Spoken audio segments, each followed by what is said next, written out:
जय हिंद दोस्तों। आज की क्लास में हम लोग देखने वाले 17 फरवरी के दिन होने वाले मैट्रिक के फाइनल परीक्षा का हिंदी का वायरल ऑब्जेक्टिव प्रश्न। आप लोग जो सारे क्वेश्चन को एक बार ध्यान से देख लीजिएगा। अगर आप लोग सारे क्वेश्चन को एक बार ध्यान से देख लेते हैं तो आपको एग्जाम में एक भी क्वेश्चन जो है नहीं छूटने वाला है। तो आप लोग पूरे वीडियो को एक बार ध्यान से ज़रूर देख लीजिएगा और आप लोग चैनल पर पहली बार आए हो तो चैनल को सब्सक्राइब भी ज़रूर कर दीजिएगा। तो चलिए हम लोग बिना देरी के अपनी क्लास की शुरुआत करते हैं। आपको यहाँ पर देखिए खंड अ में यानी वस्तुनिष्ठ प्रश्न 1 से 100 तक देखने को मिलने वाला है, जिसमें से आपको किन्हीं 50 प्रश्नों का उत्तर देना ही अनिवार्य है। देखिए प्रश्न के 1 से 100 तक प्रत्येक वस्तुनिष्ठ प्रश्न के लिए 4 विकल्प दिए गए हैं, जिसमें से 50 का उत्तर देना है, यानी प्रत्येक प्रश्न 1-1 नंबर का होने वाला है। तो चलिए हम लोग बिना देर के पहला क्वेश्चन देखते हैं क्या करा है। सवर्ण का उच्चारण स्थान क्या है। पहला क्वेश्चन है सवर्ण का उच्चारण स्थान क्या है। ऑप्शन नंबर सी हो जाएगा मूर्धा। मूर्धा जो है क्या है, सवर्ण का उच्चारण स्थान। एक का C number option right answer हो जाएगा। चलिए दूसरा प्रश्न देखिए, निम्नलिखित में कौन ह्रस्व स्वर है। ह्रस्व स्वर इनमें से कौन है। 2 का राइट आंसर क्या हो जाएगा, अ। ये जो आपका ह्रस्व हो जाएगा, बाकी ये सब क्या है, दीर्घ है। 2 का option number A correct answer हो जाएगा। तीसरा प्रश्न देखिए, निम्नलिखित में योजक चिन्ह कौन है। इनमें से कौन जो है योजक चिन्ह है। तो योजक चिन्ह जो आप कैसे होता है, ऐसे होता है योजक चिन्ह। ऑप्शन नंबर डी 3 का राइट आंसर हो जाएगा। नेक्स्ट प्रश्न देखिए 4 नंबर में क्या करा है, निम्नलिखित में शुद्ध शब्द कौन है। इनमें से कौन शब्द जो है शुद्ध है। तो यहाँ पर देखिए विलीन, विलीन जो आपका बी नंबर ऑप्शन बिल्कुल राइट आंसर हो जाएगा 4 नंबर प्रश्न का। नेक्स्ट प्रश्न की ओर बढ़ते हैं 5 नंबर, जिन व्यंजनों के उच्चारण में श्वास पूर्व से अल्प मात्रा में निकलते हैं, जिनमें हकार जैसे ध्वनि नहीं होती है, उन्हें क्या कहते हैं। उन्हें हम लोग कहते हैं अल्पप्राण। अल्पप्राण प्रथम, तृतीय और पंचम, इसको हम लोग कहते हैं अल्पप्राण। और द्वितीयक पंचम को क्या कहते हैं, द्वितीयक और चतुर्थक को महाप्राण।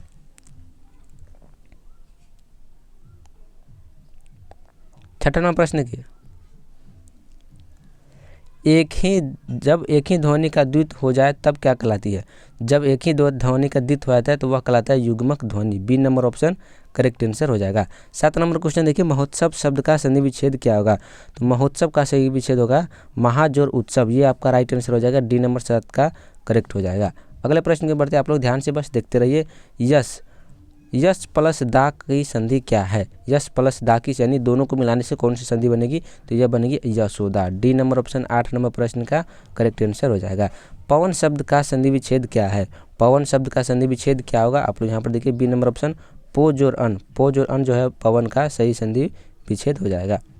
10 नंबर क्वेश्चन की ओर बढ़ते हैं, जहाँ वाक्य की गति अंतिम रूप ले ले, विचार के तार एकदम टूट जाए, वहाँ किस विराम चिन्ह का प्रयोग किया जाता है। यानी जहाँ पर पूर्ण वाक्य जो है पूरी तरह से खत्म हो जाता है तो वहाँ पर हम लोग प्रयोग करते हैं पूर्ण विराम का। सी नंबर ऑप्शन 10 का करेक्ट आंसर हो जाएगा। नेक्स्ट प्रश्न की बढ़ते हैं, कीर्तन शब्द किस लिंग का उदाहरण है। कीर्तन 11 नंबर क्या करा है, कीर्तन शब्द किस लिंग का उदाहरण है, पुल्लिंग का उदाहरण है। ए नंबर ऑप्शन राइट आंसर हो जाएगा। 12 नंबर प्रश्न की, एकता शब्द किस लिंग का उदाहरण है। एकता शब्द किस लिंग का उदाहरण है। 12 का ए नंबर ऑप्शन राइट आंसर हो जाएगा। पुल्लिंग, एकता क्या है, पुल्लिंग शब्द है। कुंजरा शब्द का स्त्रीलिंग है। कुंजरा शब्द का स्त्रीलिंग रूप क्या होगा। तो कुंजरा का स्त्रीलिंग होगा कुंजरी। ए नंबर ऑप्शन 13 का सही आंसर हो जाएगा। नेक्स्ट प्रश्न को बढ़ते हैं 14 नंबर। देखिए इनमें से क्या करा है, निम्नलिखित में कौन सा शुद्ध वाक्य है। 14 नंबर प्रश्न करा शुद्ध वाक्य इनमें से कौन सा है। तो पुलाव बहुत लजीज है, ये आपका शुद्ध वाक्य हो जाएगा, बाकी सब अशुद्ध है। 14 का C number option right answer हो जाएगा। अगला प्रश्न देखिए 15 नंबर, परिणाम शब्द में कौन सा उपसर्ग है। परिणाम शब्द में कौन सा उपसर्ग है। परि आपका उपसर्ग हो जाएगा। ए नंबर ऑप्शन करेक्ट हो जाएगा। गायक शब्द में कौन सा प्रत्यय है। गायक के प्रत्यय कौन हो जाएगा, गायक में प्रत्यय हो जाएगा आपका अक। Option number D correct answer हो जाएगा। नेक्स्ट प्रश्न की 17 नंबर, रचना अथवा बनावट के विचार से शब्द के कितने प्रकार होते हैं। रचना अथवा बनावट के विचार से शब्द कितने प्रकार के होते हैं, 3 प्रकार के। B number option right answer हो जाएगा। 18 नंबर प्रश्न देखिए, निम्नलिखित में कौन यौगिक शब्द है। यौगिक शब्द इनमें से कौन सा है। तो दूध वाला जो आपका हो जाएगा यौगिक शब्द हो जाएगा। 18 का C number option right answer हो जाएगा। निम्नलिखित में कौन तद्भव शब्द है। तद्भव शब्द इनमें से कौन सा हो जाएगा, आग। ऑप्शन नंबर बी जो है 19 का राइट आंसर हो जाएगा। 20 नंबर देखिए, निम्नलिखित में कौन तत्सम शब्द है। तत्सम शब्द इनमें से कौन सा हो जाएगा, खरपर। ऑप्शन नंबर ए शब्द, ऑप्शन नंबर ए 20 का राइट आंसर हो जाएगा, खरपर। 21 नंबर प्रश्न देखिए, राम ने पुस्तक पढ़ी किस काल का उदाहरण है। राम ने पुस्तक पढ़ी है, यह आपका हो जाएगा पूर्ण वर्तमान काल। ऑप्शन बी जो है 21 का राइट आंसर हो जाएगा। 22 नंबर क्वेश्चन देखिए, हिंदी में सर्वनाम के कितने भेद होते हैं? हिंदी में टोटल सर्वनाम कितने होते हैं? 6। 22 का सी राइट आंसर हो जाएगा। मोहन ने कुछ नहीं खाया किस सर्वनाम का उदाहरण है? मोहन ने कुछ नहीं खाया यह किस सर्वनाम का उदाहरण है? तो ये आपका हो जाएगा अनिश्चयवाचक सर्वनाम। D number option correct answer हो जाएगा 23 नंबर प्रश्न का। 24 नंबर प्रश्न की ओर बढ़ते हैं। कलम तोड़ना मुहावरे का अर्थ होता है। कलम तोड़ना मुहावरे का अर्थ क्या होता है? बढ़िया लिखना, यानी खूब बढ़िया लिखना। इसका अर्थ क्या होता है? कलम तोड़ना। मतलब इस मुहावरे का अर्थ होता है खूब बढ़िया लिखना। चलिए 25 नंबर क्वेश्चन देखिए, आँख के अंधे गांठ के पूरे लोकोक्ति का अर्थ क्या होता है? आँख के अंधे और गांठ के पूरे। 25 नंबर प्रश्न का राइट आंसर क्या हो जाएगा? मूर्ख धनवान। डी नंबर ऑप्शन यहाँ पर आप लोग का सही आंसर हो जाएगा। निम्नलिखित में कौन अशुद्ध शब्द है? अशुद्ध कौन इसमें से? व्यवस्था सही हो जाएगा, संस्मरण भी सही है, मंगल ध्वनि भी सही है, जबकि चिड़िया क्या हो जाएगा आपका? अशुद्ध शब्द। सी नंबर ऑप्शन 26 नंबर प्रश्न का करेक्ट आंसर हो जाएगा। चलिए 27 नंबर क्वेश्चन देखिए, बिजली शब्द का पर्यायवाची शब्द है। बिजली का पर्यायवाची इनमें से कौन सा शब्द हो जाएगा? तो दामिनी जो है आपका बिजली का पर्यायवाची हो जाएगा। ए नंबर ऑप्शन करेक्ट होगा। चलिए 28 नंबर प्रश्न देखिए, पयोधर किसका पर्यायवाची है? पयोधर जो है किसका पर्यायवाची है? तो बादल का। डी नंबर ऑप्शन 28 का राइट आंसर हो जाएगा। पयोधर किसका पर्यायवाची है? बादल का। 29 नंबर क्वेश्चन के बढ़ते, कुटिल शब्द का विलोम क्या होगा? कुटिल का जो है विलोम क्या होगा? बी नंबर ऑप्शन हो जाएगा सरल। ऑप्शन नंबर बी इसका सही आंसर हो जाएगा। संज्ञा अथवा विशेषण के साथ क्रिया जोड़ने से जो संयुक्त क्रिया बनती है उसे क्या कहते हैं? संज्ञा अथवा विशेषण के साथ क्रिया जोड़ने से जो क्रिया बनती है उसे हम लोग कहते हैं। 30 का राइट आंसर क्या हो जाएगा? नाम बोधक क्रिया। बी नंबर ऑप्शन करेक्ट होगा। 31 नंबर क्वेश्चन देखिए, रामचरितमानस कौन सी संज्ञा है? रामचरितमानस क्या हो जाएगा आपका? व्यक्तिवाचक संज्ञा। ए ऑप्शन करेक्ट आंसर हो जाएगा 31 नंबर प्रश्न का। 32 नंबर प्रश्न देखिए, कश्मीरी सेब सिंदूरी लाल होता है, इस वाक्य में प्रविशेषण कौन है? तो ऑप्शन नंबर सी। यहाँ पर देखिए सिंदूरी जो है किसकी विशेषता बता रही है? लाल की। C number option right answer हो जाएगा किसका? 32 नंबर प्रश्न का। चलिए 33 नंबर प्रश्न देखिए, निम्नलिखित में कौन परिणाम बोधक विशेषण का उदाहरण है? परिणाम बोधक इनमें से कौन हो जाएगा? बड़ा सा। सी नंबर ऑप्शन 33 का करेक्ट आंसर हो जाएगा। जिस समास में, यहाँ पर मैं छूट गया, जिस समास में विशेषण विशेष अथवा उपमान का संबंध हो उसे क्या कहते हैं? उसे हम लोग क्या कहते हैं? तो कर्मधारय समास। बी नंबर ऑप्शन 33 का राइट आंसर हो जाएगा। चलिए 35 नंबर क्वेश्चन की ओर बढ़ते हैं। सीताराम शब्द में कौन सा समास है? सीता और राम ये दोनों आपका हो जाएगा द्वंद्व समास। ए नंबर ऑप्शन 35 का करेक्ट आंसर हो जाएगा। 36 नंबर क्वेश्चन देखिए, पंचवटी शब्द में कौन सा समास है? पंचवटी शब्द में जो है कौन सा समास है? तो आप देखिए पंचवटी, यहाँ पर पंच क्या कर रहा है? मतलब संख्या को दिखा रहा है, तो ये आपका हो जाएगा द्विगु समास। ए नंबर ऑप्शन 36 का करेक्ट आंसर हो जाएगा। 37 नंबर प्रश्न देखिए, क्रिया की विशेषता प्रकट करने वाले शब्द को क्या कहते हैं? क्रिया की विशेषता प्रकट करने वाले शब्द को हम लोग क्या कहते हैं? तो उसको हम लोग कहते हैं क्रिया विशेषण। D number option correct answer हो जाएगा। 38 नंबर प्रश्न देखिए, निम्नलिखित में आज्ञावाचक वाक्य का उदाहरण है, इनमें कौन जो है आज्ञावाचक का उदाहरण हो जाएगा? 38 का बी नंबर ऑप्शन राइट हो जाएगा। तुम सदा सत्य बोलो। तुम सदा सत्य बोलो ये आपका क्या हो जाएगा? आज्ञावाचक का उदाहरण। 39 नंबर क्वेश्चन देखिए, रचना की दृष्टि से वाक्य कितने प्रकार के होते हैं? रचना के दृष्टि से वाक्य जो है आपके कितने प्रकार के हो जाएंगे? 3 प्रकार के। ए नंबर ऑप्शन सही आंसर हो जाएगा। 40 नंबर क्वेश्चन के बढ़ते हैं, निम्नलिखित में कौन मिश्र वाक्य है? 40 नंबर प्रश्न क्या कर रहा है? मिश्र वाक्य कौन है? मैं बिछावन पर गया और सो गया, ये आपका क्या हो जाएगा? मिश्र वाक्य का उदाहरण।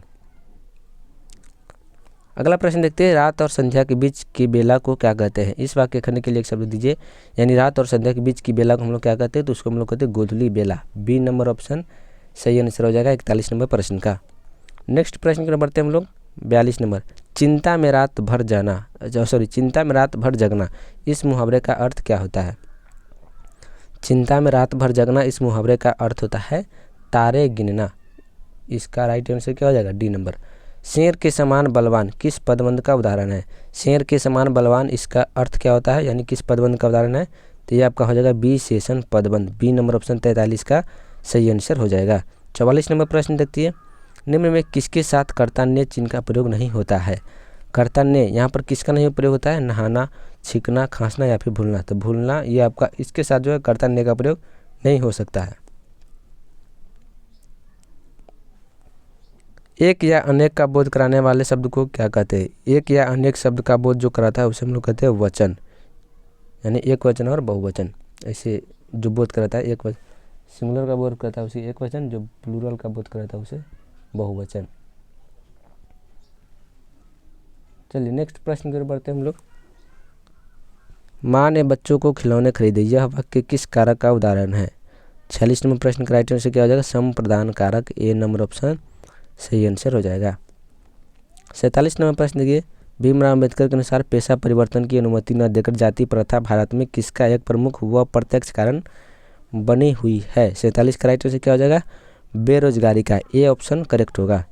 48 नंबर प्रश्न देखिए, निम्नलिखित में सेन साहब की एक बेटी का नाम क्या है? सेन साहब की एक बेटी का नाम क्या है? तो शेफाली जो है आपका एक बेटी का नाम है। राइट आंसर क्या हो जाएगा? सी नंबर। 49 नंबर प्रश्न देखिए, मैक्स मुलर रचित भारत से हम क्या सीखे शीर्षक पाठ साहित्य की कौन सी विद्या है? मैक्स मुलर जो है ये आपका क्या हो जाएगा? भाषण। मैक्स मुलर से रचित पाठ भारत से हम क्या सीखे, कौन सी गद्य की विद्या है? भाषण। चलिए 50 नंबर प्रश्न देखिए, वान भट्ट की आत्मकथा उपन्यास के लेखक कौन है? वान भट्ट की आत्मकथा उपन्यास के लेखक कौन है? 50 का राइट आंसर क्या हो जाएगा? Hazari Prasad Dwivedi, B number option correct हो जाएगा। चलिए 51 नंबर प्रश्न देखिए, हिंदी तथा इसकी विविध बोलियां किस लिपि में लिखी जाती है? हिंदी तथा इसकी विविध बोलियां किस लिपि में लिखी जाती है? 51 का राइट आंसर क्या हो जाएगा? 51 का ए नंबर ऑप्शन देवनागरी। चलिए 52 नंबर प्रश्न देखिए, चल चुपचाप बना अपनी रोटियां, तू सोचता है कि मैं तुझे पतली पतली नरम नरम रोटियां सेक कर खिलाऊंगी। यह कथन बहादुर शीर्षक कहानी में किस पात्र का है? तो यह वाक्य किसने बोला था? 52 का राइट आंसर क्या हो जाएगा? लेखक की पत्नी निर्मला ने, बी नंबर ऑप्शन करेक्ट हो जाएगा। गुरु नानक हिंदी की किस भक्ति धारा के एक प्रमुख कवि है? गुरु नानक हिंदी के किस भक्ति धारा के कवि हैं? तो आपका हो जाएगा निर्गुण भक्ति धारा के, बी नंबर ऑप्शन करेक्ट होगा। 54 नंबर प्रश्न देखिए, कृष्ण भक्त कवि रस खान किस छंद में सिद्ध थे? कृष्ण भक्त कवि रस खान किस छंद में सिद्ध थे? तो आपका हो जाएगा सवैया छंद में, डी नंबर ऑप्शन सही हो जाएगा। कवि घनानंद किस मार्ग को अति शुद्धो कहते हैं? अति शुद्धो किस मार्ग को कहते हैं? तो प्रेम मार्ग को अति शुद्धो स्नेह यानी प्रेम मार्ग को कहते हैं। 56 नंबर प्रश्न की ओर बढ़ते हैं हम लोग। कवि प्रेमघन का पूरा नाम क्या है? कवि प्रेमघन का पूरा नाम क्या है? तो 56 का राइट आंसर क्या हो जाएगा? आप लोग बताइए। बद्री नारायण चौधरी प्रेमघन, ये आपका पूरा नाम है किनका? प्रेमघन का। पाठ्य पुस्तक में भारत माता शीर्षक कविता किस काव्य संग्रह से संकलित है? भारत माता शीर्षक कविता, चलिए 57वां प्रश्न में क्या करा? भारत माता शीर्षक कविता किस कविता संग्रह से लिया गया? 57 का राइट आंसर हो जाएगा आपका ग्राम्य से, बी नंबर ऑप्शन करेक्ट होगा। चलिए अगले प्रश्न की बढ़ते हैं। 58 नंबर में क्या करा है? कवि रामधारी सिंह दिनकर की दृष्टि आज देवता कहाँ मिलेंगे? तो खेत खलिहानों में, ए नंबर ऑप्शन करेक्ट हो जाएगा 58 नंबर प्रश्न का। बी आर नारायण यानी बी आर नारायण ने किस कहानी का अनुवाद किया? तो 59 का राइट आंसर क्या हो जाएगा? दही वाली मंगम्मा। अगला प्रश्न देखते हैं, मंगू को झूठा लार लड़ाकर ही तुमने अधिक पागल बना दिया है, आदत डाली है तो जानवरों को भी पेशाब करना है, इसका ख्याल आ जाता है। यह कथन शीर्षक यानी माँ शीर्षक कहानी के किस पात्र का है? तो 60 का राइट आंसर क्या हो जाएगा आप लोग? बी नंबर, माँ जी के बड़ी पुत्री का। टीले और निकलते निकलते लक्ष्मी किसके इंतजार में कुछ पिछड़ गई? 61 का राइट आंसर क्या हो जाएगा? ए नंबर, अच्युत। 62वां प्रश्न देखिए, वल्ली अमाल के गांव का नाम क्या था? वल्ली अमाल के गांव का नाम क्या है? मुंडा डिपिट, option number D right answer. धरती कब तक घूमेगी शीर्षक कहानी में कैलाश की पत्नी का नाम क्या है? धरती कब तक घूमेगी इस कहानी में कैलाश की पत्नी का नाम है राधा, 63 का राइट आंसर हो जाएगा सी नंबर। मानव का रचा हुआ सूरज मानव को भाव बनाकर सो गया, यह पंक्ति किस शीर्षक कविता से ली गई है? तो 64 का राइट आंसर क्या हो जाएगा? हिरोशिमा। अगला प्रश्न देखते हैं 65 नंबर। आत्मजयी प्रबंध काव्य के रचनाकार कौन है? आत्मजयी प्रबंध काव्य के रचनाकार है कुंवर नारायण। कवि रेरन मरिया रिल्के के अनुसार भगवान की कृपा दृष्टि कहाँ विश्राम करती थी?